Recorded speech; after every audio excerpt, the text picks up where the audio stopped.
ஆயிஷர் அலி அவர்கள் அறிவித்தார்கள், அல்லாவின் தூதர் அவர்கள் மதீனாவை அடைந்தபோது அபூபக்கர் அலி அவர்களும் பிலால் அலி அவர்களும் நோய்வாய்ப்பட்டார்கள்.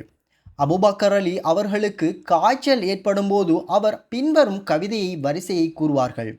ஒவ்வொரு மனிதனும் தன் குடும்பத்தாருடன் காலை பொழுதை அடைகிறான்.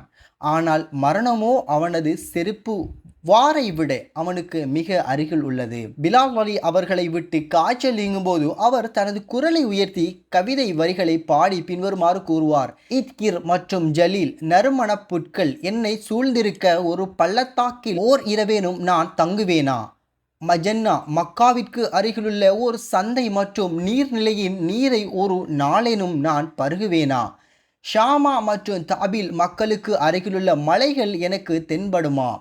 மேலும் அவர் கூறினார், யா அல்லாஹ், ஷைபா பின் ரஃபீஆ, உத்மா பின் ரஃபீஆ மற்றும் உமையா பின் கலஃப் ஆகியோர் எங்களை எங்கள் பூமியிலிருந்து வெளியேற்றி தொற்று நோய்கள் நிறைந்த பூமிக்கு விரட்டியது போன்று நீ அவர்களை சபிப்பாயாக. பிறகு அல்லாவின் தூதர் அவர்கள் கூறினார்கள், அல்லாஹும்ம ஹபிப் இலைனல் மதீனத கஹிப்பன மக்கத அவ் அஷத். அல்லாஹும்ம பாரிக் லனா ஃபி ஜாயினா வாஃபி முத்தையினா வஷஹிஹினா லனா வன்குல் ஹும்மஹா இலல் ஜஹ்ஃபா. பொருள், யா அல்லாஹ், நாங்கள் மக்காவை நேசிப்பது போல் அல்லது அதைவிட அதிகமாக மதினாவை எங்கள் நேசத்திற்குரியதாக ஆக்குவாயாக. யா அல்லாஹ், எங்கள் ஜா மற்றும் எங்கள் முத் தானியங்களை அளக்கும் பண்டைய அளவைகளில் எங்களுக்கு நீ பரக்கத் அருள்வளம் செய்வாயாக.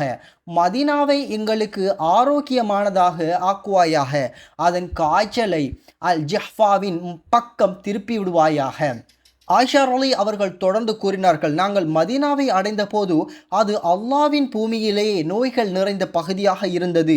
ஃபுத்ஹான் ஓடையில் அசுத்தமான நீர் ஓடிக்கொண்டிருந்தது.